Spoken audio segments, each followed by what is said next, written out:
स्वागत आहे तुमचं पुन्हा एकदा बाईट्स विथ प्रणू चॅनल मध्ये। मी आहे प्रणू, ही आहे मम्मी आणि तुम्ही आपल्या चॅनल मध्ये पाहता फूड, कुकिंग आणि ट्रॅव्हल रिलेटेड व्हिडिओज। सो आज ना आपण अगदी इंटरेस्टिंग आणि क्विक अशी रेसिपी घेऊन आलेलो आणि ती म्हणजे उरलेल्या इडल्यांचा उपमा। खूप अप्रतिम लागतो हा उपमा सुद्धा खायला, त्याच्यामुळे अजिबात उशीर न करता आपण लगेचच रेसिपीला सुरुवात करूयात। आता उरलेल्या इडल्यांचा उपमा बनवण्यासाठी सगळ्यात पहिल्यांदा तर आपल्याला इडल्या लागणार आहेत। ह्या आपण साधारणतः 4 इडल्या घेतलेल्या आहेत। आता ना ह्या इडल्या आपल्याला या चाळणीवरती किसून घ्यायच्यात।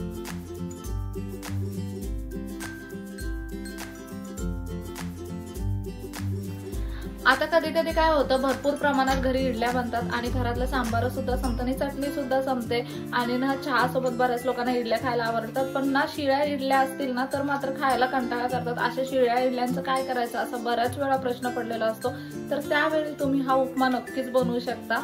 आता सगळ्यात पहिल्यांदा तर ह्या ज्या इडल्या आहेत, उरलेल्या कितीही इडल्या असू द्या, आपल्याकडे आता 4 इडल्या उरलेल्या आहेत, त्या आपण ना किसणीच्या साहाय्याने किसून घेऊयात। तुम्हाला जर किसायला अवघड जात असेल ना तर अशा पद्धतीने तुम्ही इडल्या चुरू सुद्धा शकता, चुरून सुद्धा घेऊ शकता। इथे तुम्ही पाहू शकता सगळ्या इडल्या आपण इथे किसून आणि चुरून घेतलेल्या आहेत। अशा पद्धतीने इडल्या आपल्याला स्मॅश करून घ्यायच्यात, मग तुम्ही किसून घ्या नाहीतर चुरून घ्या। आता इथे आपण एक कढई घेतली आहे, कढईमध्ये तेल टाकूयात। साधारणतः 3 चमचे तेल आपण इथे घेतलेला आहे। इथे आता ना तेल छान असं गरम झालंय, यामध्ये आपण थोडेसे शेंगदाणे टाकलेले आहेत। हे शेंगदाणे आता आपल्याला परतून घ्यायचे आहेत।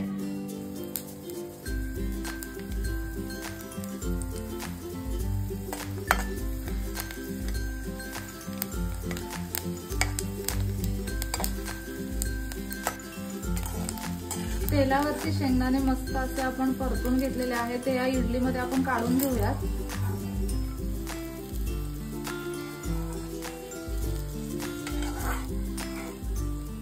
आता इथे आपण 1 चमचाभर इतकी उडदाची डाळ घेतली, ती या तेलामध्ये टाकली आहे। मोहरी टाकलेली आहे अर्धा छोटा चमचा, जिरं टाकले, अगदी बारीक चिरलेला कांदा टाकलेला आहे, बारीक चिरलेला टोमॅटो टाकायचा आहे, 2-3 हिरव्या मिरच्या चिरून टाकलेल्या आहेत, कढीपत्त्याची पानं टाकलेली आहेत। आता हे सगळ्यांना व्यवस्थित मिक्स करून घेऊया।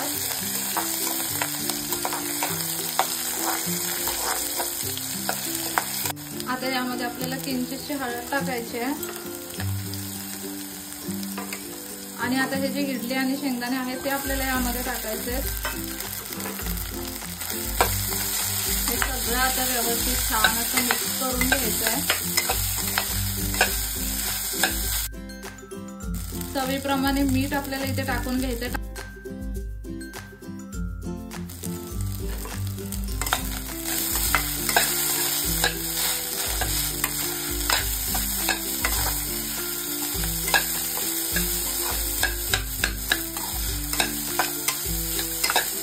इडल्या ना तयारच असतात, त्याच्यामुळे हा उपमा आपल्याला जास्त शिजवावा लागत नाही, अगदी 2-3 मिनिटात परतून हा उपमा तयार होतो।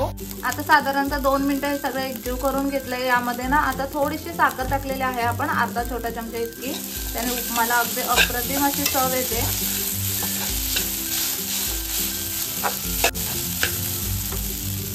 आता आपल्याला गॅस बंद करून घ्यायचा आहे आणि वरून गार्निशिंगसाठी चिरलेली कोथिंबीर टाकायची आहे आणि अगदी गरमागरम असा हा इडलीचा उपमा बनवून खाण्यासाठी तयार आहे। आपण याला लगेचच सर्विंग बाउल मध्ये काढून घेऊयात।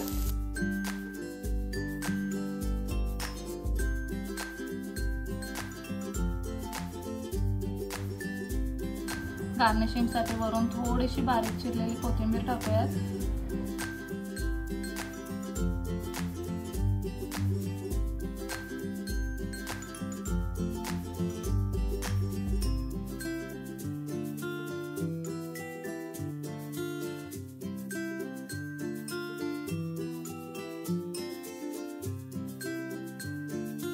इथे तुम्ही पाहू शकता अगदी गरमागरम असा हा उरलेल्या इडल्यांचा उपमा बनवून तयार आहे। अगदी मस्त झालाय, दिसायला तर खूप कमाल दिसतोय। आपण लगेच त्याला टेस्ट करून बघूयात। भरपूर गरम आहे।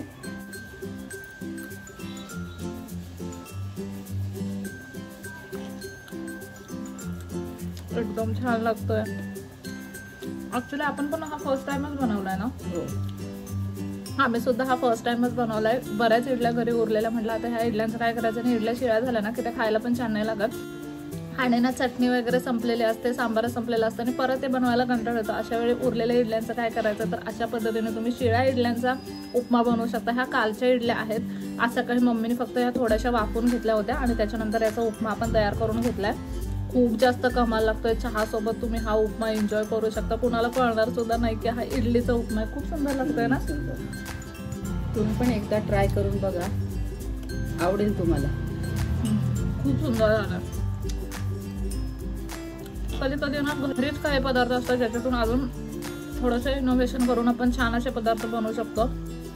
हा इडलीचा उपमा अगदी त्यातलाच प्रकार आहे. उडदाची डाळ अगदी कमाल लागते इडलीच्या उपम्यामध्ये. तुम्हाला जर खूप व्हेजिटेबल्स वगैरे हवे असतील, म्हणजे थोडं अजून हेल्दी करायचं असेल ना, तर खूप सारे व्हेजिटेबल्स सुद्धा तुम्ही यामध्ये ऍड करू शकता. जसं की गाजर, शिमला मिरची वगैरे व्हेजिटेबल सुद्धा खूप छान लागतील ह्याच्यामध्ये. पण ना कमाल झालाय. कधी घरी इडल्या केल्यात ना तर हा इडलीचा उपमा नक्कीच घरी ट्राय करा. कसा वाटला व्हिडिओ ना मला कमेंट करून नक्की सांगा. चला तर मग नेक्स्ट व्हिडिओमध्ये भेटूया. तोपर्यंत मस्त खा, भरपूर फिरा आणि आनंदी राहा. बाय.